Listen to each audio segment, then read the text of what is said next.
If you enjoy my work, please consider supporting me on my Patreon or on my Buy Me a Coffee page. The links to both websites are in the description of this video. Canada, the land of majestic nature, great hockey players, Wolverine, Jordan Peterson, and maybe the most progressive politicians in the world. The population of Canada has risen by over 1 million people in 2022, being the G7 country with the highest population growth. The full year records for 2023 are not yet known, but it is already sure they will surpass the 2022 numbers. Damn, those Canadians must have some impressive birth rates. Oh, no, it is all immigration. Shocker. Immigration accounted for 96% of the said population growth in 2022. Now, one of the interesting things about Canada is how its politicians are entirely unapologetic about this massive immigration. In many countries dealing with these issues, politicians are at least verbally claiming that it is an undesirable state that they aim to change. One British government after another claims that it wants to drastically reduce illegal immigration via the English Channel. The same goes for many other European governments. But in Canada, the migration flows I mentioned are all legal. There is some additional illegal immigration, although its contribution is less pronounced than elsewhere, which is given mainly by obvious geographic reasons. The Canadian government is like, sure, we want these levels of immigration. Hell, we want even more. We want Canada to have 100 million people by the end of this century. You can never be too ambitious, right? I have myself many times noticed the ads of the Canadian government offering the option to immigrate to Canada that were popping up online. I'm sorry, Justin. I'm not going. But on a more serious note, the Canadian case really is interesting, especially as a case study of the national identity of a society that underwent a massive ideological shift from being a conservative and white Anglo-Saxon Protestant-dominated population to one being ideologically quite obsessed with multiculturalism and diversity, experiencing maybe the fastest ethnic change in the developed world, and exhibiting surprisingly low levels of opposition to these changes. Sociological research shows that English-speaking Canadians are the population that exhibits the lowest levels of anti-immigration sentiment in the Western world. Note that I stressed out the term English-speaking. I will talk about the French speakers further down the line. The exploration of this shift in Canadian national identity might shed more light even on the situation in other Western countries. This video used the Canadian-focused chapters from Eric Kaufmann's book White Shift as a major source of inspiration. I have already mentioned the book in many other videos, and I can highly recommend it when it comes to these issues. So, let's get to it.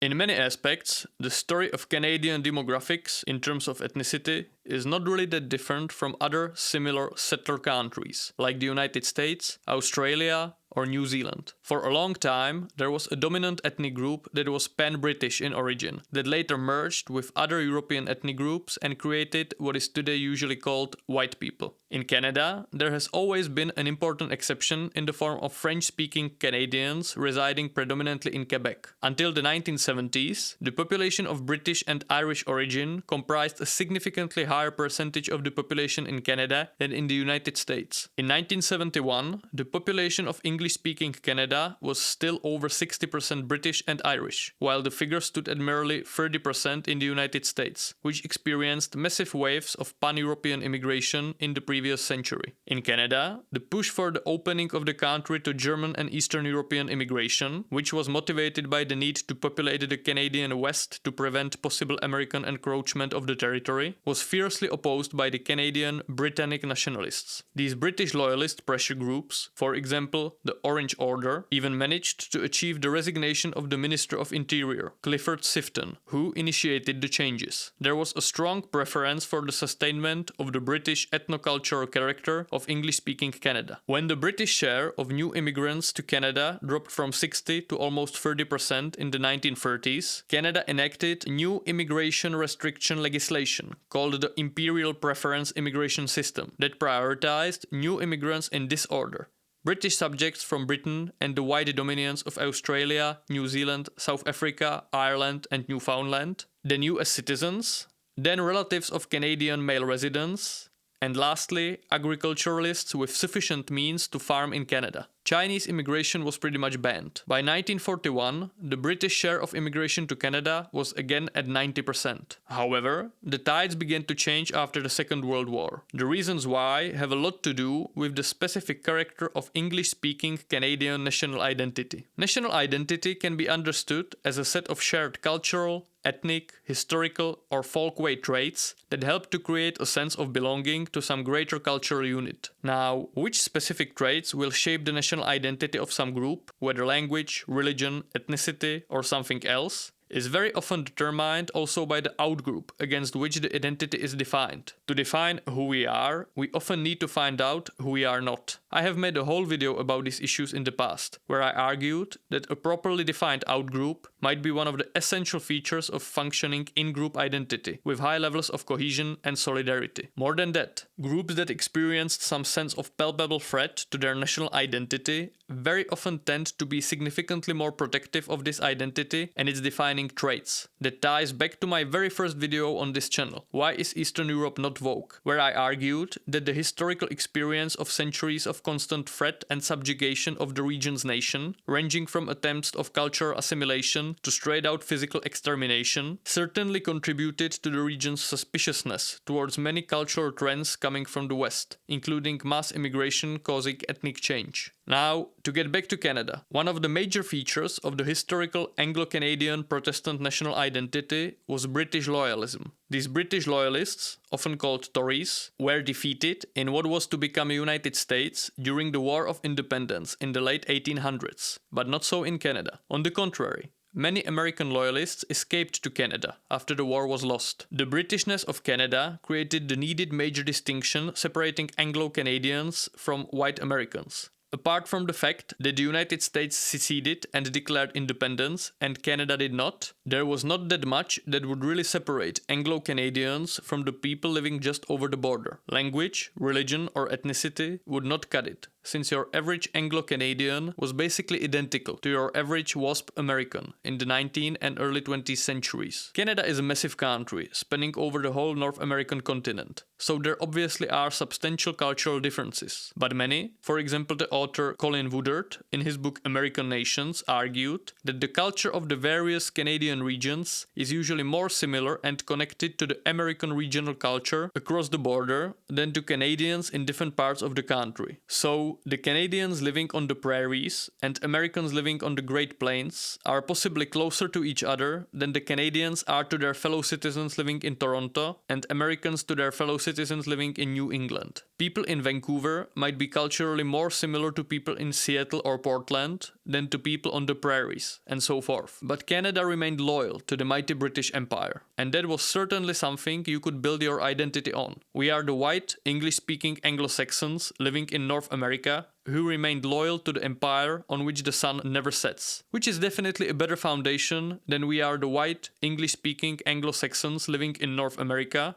who are not Americans. That is just not enough. As the Canadian Prime Minister in the 1930s, Richard Bedford Bennett, said, quote, "British civilization is the standard by which we must measure our own civilization. We desire to assimilate those whom we bring to this country to that civilization. That is what we desire, rather than by the introduction of vast and overwhelming numbers of people from other countries to assimilate the British immigrants and the few Canadians who are left to some other civilization." End of quote. I already mentioned the Orange Order, which is a very peculiar organization based primarily in Northern Ireland, where, for a long time, it acted as a sort of powerful lobbying organization/social club, with its goal being primarily the continuing existence of Northern Ireland as a Protestant entity within the United Kingdom. But they had their branches in other parts of the Anglosphere, including Canada. And also there, they pushed for the preservation of the British ethno-civilizational character. The Orange Order basically ran the city of Toronto from the 1870s to the 1950s, in a similar fashion to Irish Catholics dominating Boston in the same period. Now, apart from the British loyalist line, the Anglo-Protestants could draw from one more source of in-group identity mobilization, and that was the existence of the French-speaking Catholic province of Quebec. In 1955, the Grand Master of the Canadian Orange Order set following. The reason the government in Ottawa seems determined to keep immigration from the British Isles to around the 25% level is that Quebec politicians have demanded it. Ottawa is complacently carrying out the avowed aims of the hierarchy of Quebec to reduce the proportion of British and Protestant stock in the country. The danger in this nefarious policy is evident, and we, as an organization, should make it unmistakably clear that we are still determined to keep Canada British and Protestant.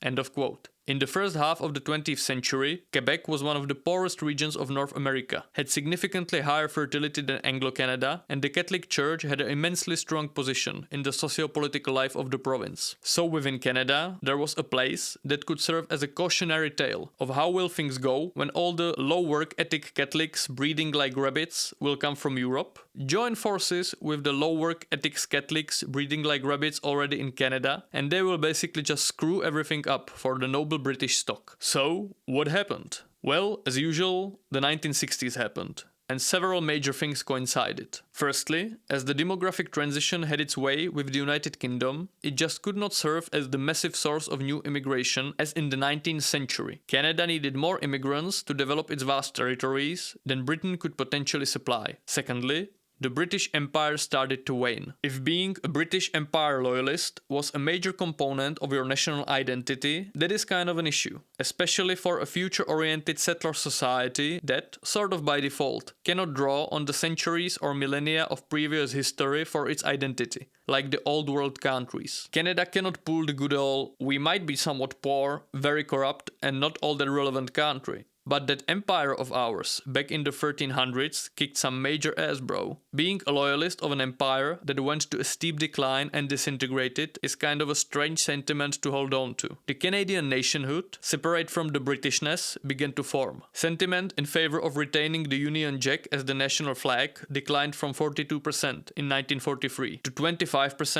in 1963, and the new maple leaf flag was adopted in 1965. Ethno-traditionalism started to step aside to economic liberalism, and the major countercultural left-modernist ideologies began to appear in the intellectual undercurrents. Of course, it is not that something just snapped in the minds of average Canadians on New Year's Eve of 1960, and they switched from being British ethno-nationalists to worshipping multiculturalism. A majority of Canadians opposed immigration from outside Europe in 1961 poll. However, the emergence of the left modernist doctrines coincided with the sudden ideological vacuum in the identity of Anglo-Canadian elites, and they subsequently adopted left modernism more ferociously than almost anyone else. Eric Kaufman describes the current prevailing Anglo-Canadian identity as futuristic, missionary nationalism centered on the left modernist ideology of multiculturalism. This search for a new political identity among Anglo-Canadian elites can be documented on the Canadian journalist, political thinker, and politician Frank Underhill, who went from being a socialist in the 1940s through being a liberal imperialist who supported the merging of Canada with the United States before finally becoming a member of the Canadian Liberal Party. The Canadian Liberal Party in the first half of the 20th century was less concerned with the Britishness of Canada and more oriented towards free trade and economic and population growth, being electorally supported by the French speakers, which back then comprised a third of the population rather than a quarter as today,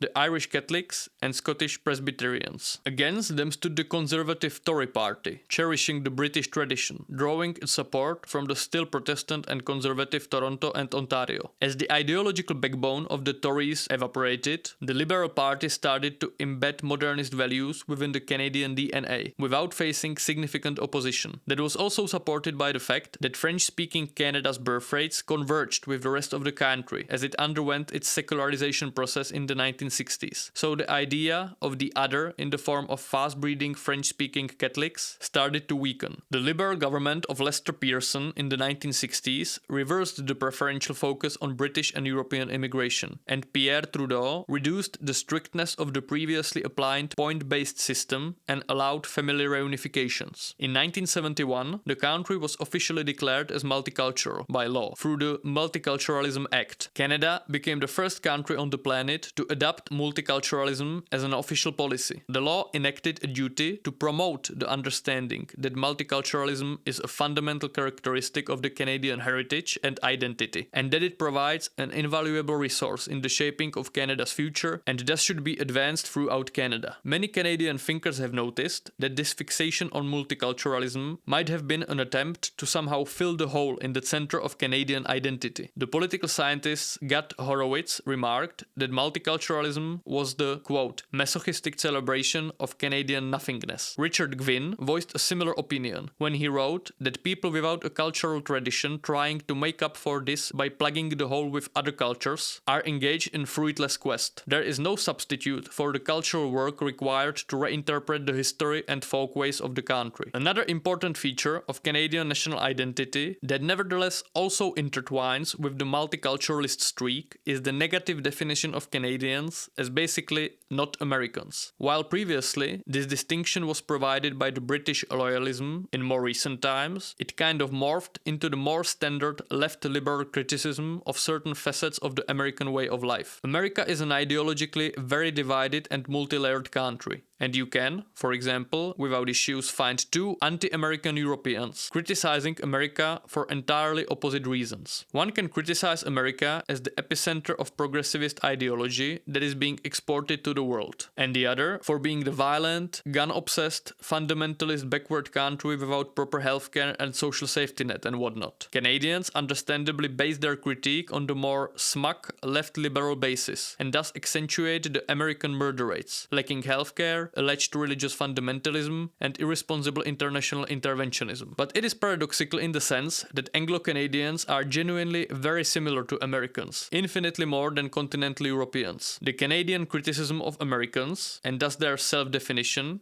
is often inspired by the inner American debate and the criticism that the American left uses to criticize the American right, rather than on some solid sense of Canadianness. A Canadian criticizing America is usually very similar to someone from American blue state criticizing the values of Americans in red states. In regards to immigration, this might often lead to double downing on the more open approach in reaction to the rise of anti-immigration sentiments in America, which are most potently voiced by the figures on the political right. For example, Donald Trump. If the representatives of those parts of America that Anglo-Canadians define themselves against voice anti-immigration sentiments, then pro-immigration sentiments can be seen as being fundamentally Canadian.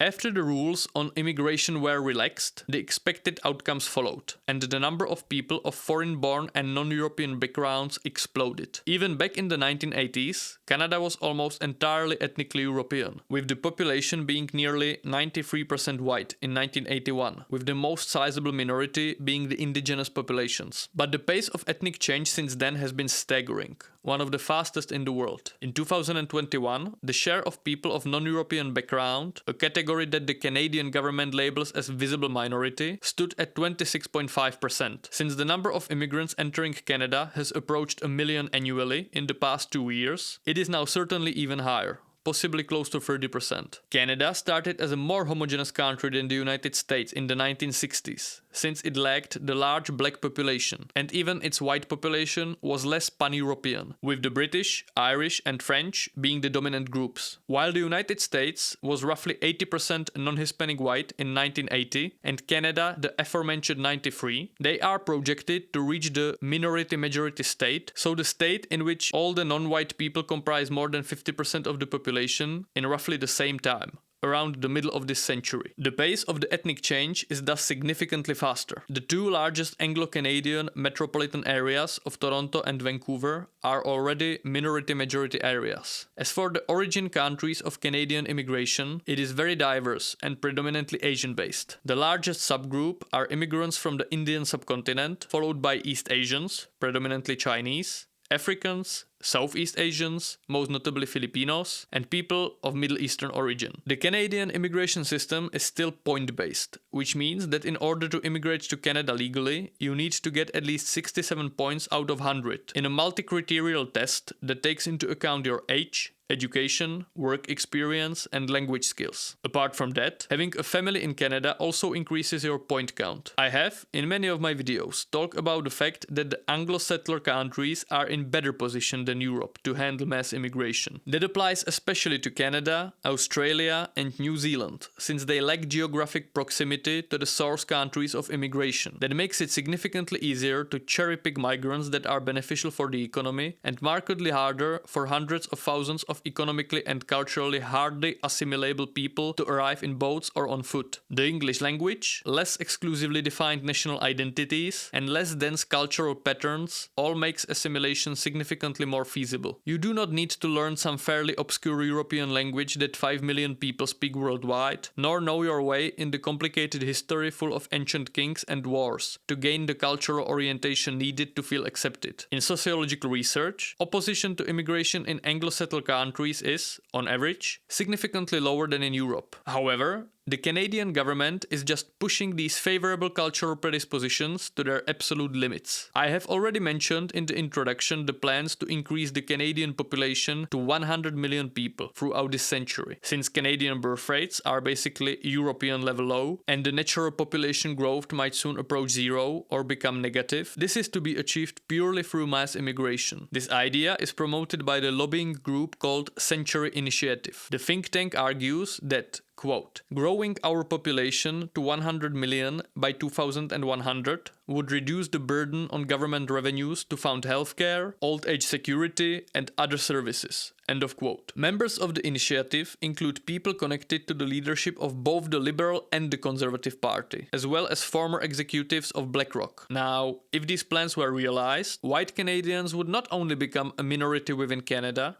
but a relatively small one. It is really like a neoliberal dream/nightmare of sorts, depending on your worldview. Canada is not seen as a territory belonging to some culturally or ethnically defined nation, but as an economic space glued together by a thin veil of civic nationalism and common institutions. And there is a profound lack of political opposition. Eric Kaufman investigated the public opposition to immigration and the role that certain taboos, mainly the anti-racist taboo connecting opposition to immigration to racism, play in the shaping of public life. Take into account that the book came out in 2018, so the numbers are not actual, but they are still illustrative. He compares the opposition to immigration among the publics in the Anglosphere countries. Nowhere has the opposition to immigration been as low as in Anglo-Canada, where it never got over 40% during the 1994 to 2017 period. That is intriguing, especially if we consider the fact that opposition to immigration best correlates not with the existing level of ethnic diversity, but with the pace of change, which was very fast in Canada in that period. Both major political parties in Canada, Liberal and Conservative, support mass legal immigration and multiculturalism. Apart from these, there are only two smaller Social Democratic and Green parties, hardly the beacons of anti-immigration politics, and the autonomist Bloc Québécois. There is no conservative tabloid press as in Australia. There is no major rightist anti-immigration TV network like Fox News in the United States. More than that, the anti-racist taboo regulating the public debate is stronger in Canada than almost anywhere else. In 2017, it was still not possible to publicly criticize or doubt the concept of multiculturalism or the very high levels of legal immigration, inevitably leading to massive ethnic transformation of Canada, without being called out as racist. When Conservative Party politician Kelly Leitch was trying to gain the post of Conservative Party leader in 2017, she suggested that immigrants should be screened for Canadian values of liberalism and tolerance. She was branded as racist by several politicians and commentators. Note that her criticism came from the liberal point of view, basically trying to say that we have to watch out not to bring some intolerant anti-LGBT immigrants into our LGBT super-friendly country, but it was still dismissed. In 2013, the Japanese-Canadian environmentalist and left-wing public figure David Suzuki criticized Canada's immigration policy as criminal for contributing to a developing world brain drain and damaging the Canadian environment. Suzuki was attacked by the Canadian right, with the conservative immigration minister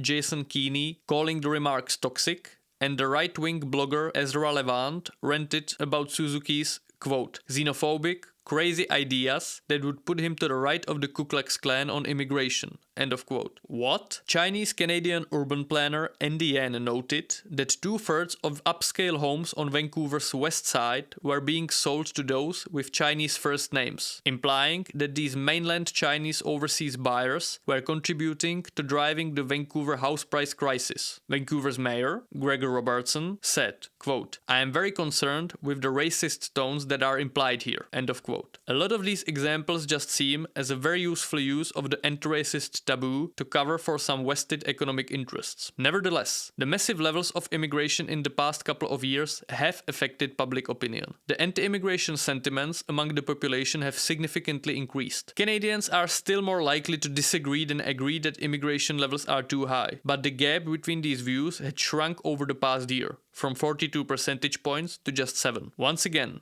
it needs to be emphasized how incredibly high the immigration to Canada currently is. Between June 2022 and June 2023, the number of legal immigrants entering Canada and the United States was roughly the same, over 1.1 million people, even though the US has almost 10 times the population of Canada. Now, a significant proportion of these 1.1 million people are foreign students or other non-permit residence migrants, many of whom will leave after some time, but many won't. The number of people legally entering Canada in 2022 was over 3 times larger than the number of babies born in the country. The population of Canada has risen by 6 million between 2010 and 2023, with immigration accounting for 80% of this growth. Still, the criticisms of the Canadian immigration levels are focused mainly on 2 things: the rental and overall house price crisis, and the pressure put on the public services such as healthcare. No nativist kind of sentiment emphasizing the right of white Canadians to remain a majority seems to be brewing under the lid. That does not necessarily mean that people are not thinking about it in these terms. Anglo-Canadians are not some new form of post-racial colorblind species. However, the taboos regulating the public debate are still very firm, and people just do not voice such concerns out of their public unacceptability within the polite society. The Canadian government announced that it would somehow reduce the number of foreign students and such. However, the goals for the number of issued legal residence permits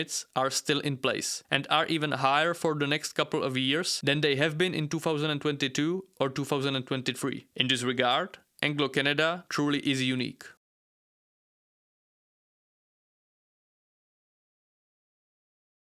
If there is one part of Canada that markedly differs from the Anglo-Canadian lack of resistance to ethnic change and mass immigration, it is Quebec. Quebec was founded by fewer than 10,000 French settlers who arrived in the early 1600s and resisted attempts at Anglicization in the 1840s. The French-Canadian majority in Quebec descends from this small population of agrarian settlers and makes up 3/4 of the province's population. The history of religiously and linguistically distinct island within the Anglo-Protestant Sea equips Quebecers with a more exclusive and ethnically defined identity, standing in contrast to the Anglo-Canadians. Where the Anglo-Canadian identity is futuristic and based on multiculturalist missionary nationalism, Quebec's identity has been defined more by territorial, historical, and cultural factors. In its essence, it is significantly closer to European nation-states. Correspondingly, the attitude of French Canadians toward immigration has been significantly closer to Western European countries than to the countries in the Anglosphere. Research showed that when their Canadian identity is emphasized to Quebecers, their attitude towards immigration softens. But when they are reminded of their Quebec identity, it tends to harden. I have already mentioned the fact that out of all the Anglosphere countries, the opposition towards immigration has been lowest in Anglo-Canada.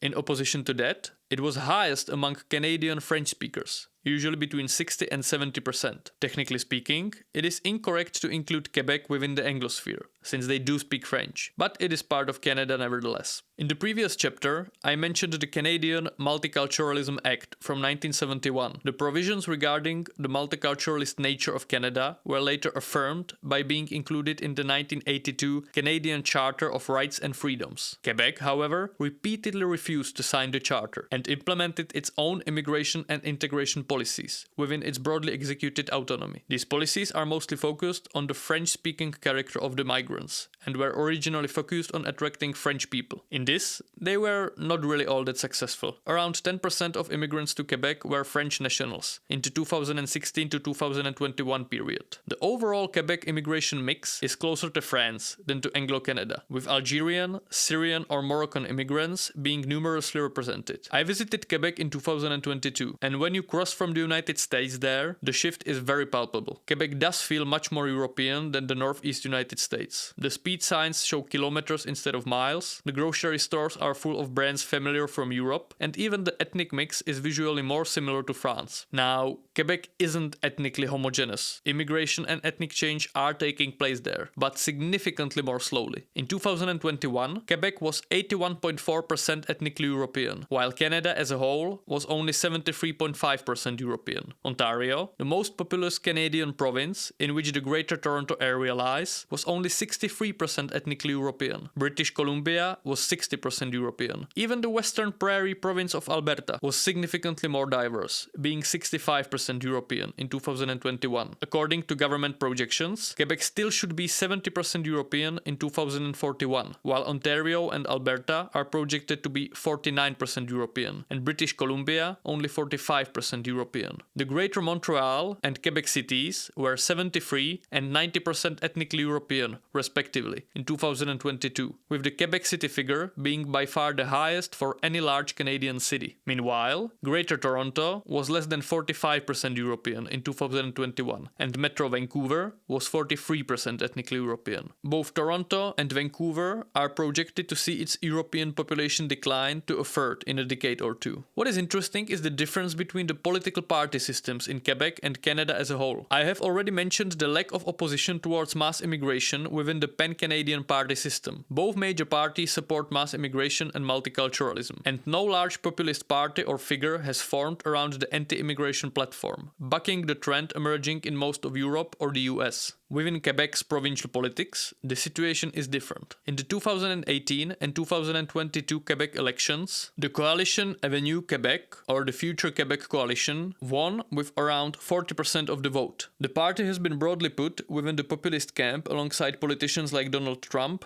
Matteo Salvini, or Viktor Orbán, accenting restrictive immigration policies. I am using the populist label descriptively, not as any form of judgment. Moreover, the discourse about immigration in Quebec is, once again, significantly closer to continental Europe, and especially France, than to the rest of Canada. The growing Muslim community in Quebec, around 5% of the population in 2021, has sparked debates about possible Islamization. In 2017, Quebec passed a bill banning the wearing of the burqa while receiving public services, echoing a similar debate that happened in France. While in the rest of Canada, the bill sparked numerous accusations of racism, 91% of French speakers supported it.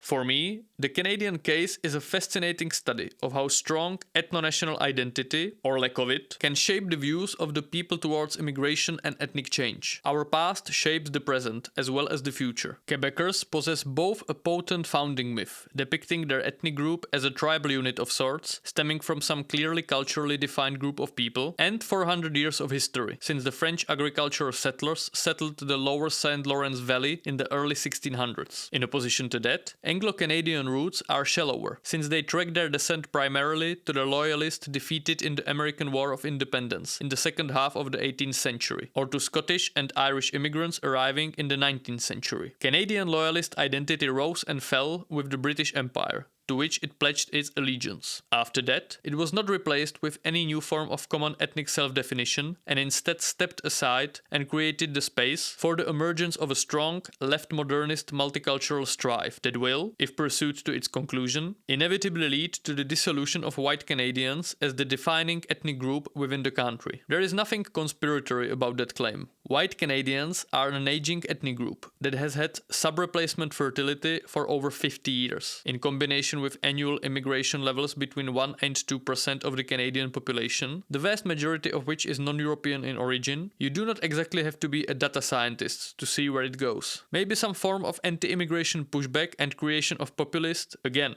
descriptive term, political force articulating the wish of the still white ethnic majority to remain one is just around the corner. And if not, and Canadians genuinely do not care all that much, well, who am I to tell them they are wrong? It is their country. Nevertheless, some correction probably will come due to the practical issues like housing or the healthcare system. The Canadian economy does not seem to be in the best shape, and there has been news about relatively large numbers of immigrants considering leaving Canada and trying their luck somewhere else, primarily due to the rising cost of living. It is entirely possible that the ambitious/insane 100 million inhabitants goal will turn out completely unrealistic. To be honest, I almost hope the Canadian social experiment will continue as planned by its elites. Now, many of my viewers, some of them being Canadian, might question my sanity, and I get it. But as a person highly interested in these topics, my curiosity just wants to find out where this will go. Will Canadians find the answer to what it means to be Canadian, apart from a person currently living and paying taxes in the part of North America north of the 49th parallel? We will see. The Quebecers seem to have a more solid idea. If you finished this video and hopefully find it interesting, I just want to once again ask for your support on my Patreon. Researching and making these videos takes quite a lot of time. I will level with you guys. The amount of money from YouTube ads isn't exactly a fortune, and with my current view counts, getting paid promotion to my videos also isn't all that easy. Some time ago, I made a tier on my Patreon that is just $1 a month. That is like half of what a beer costs in Czech pubs nowadays. So, if you enjoy these videos and would like for me to continue making them, please consider this form of support. It would mean the world to me. Thank you very much.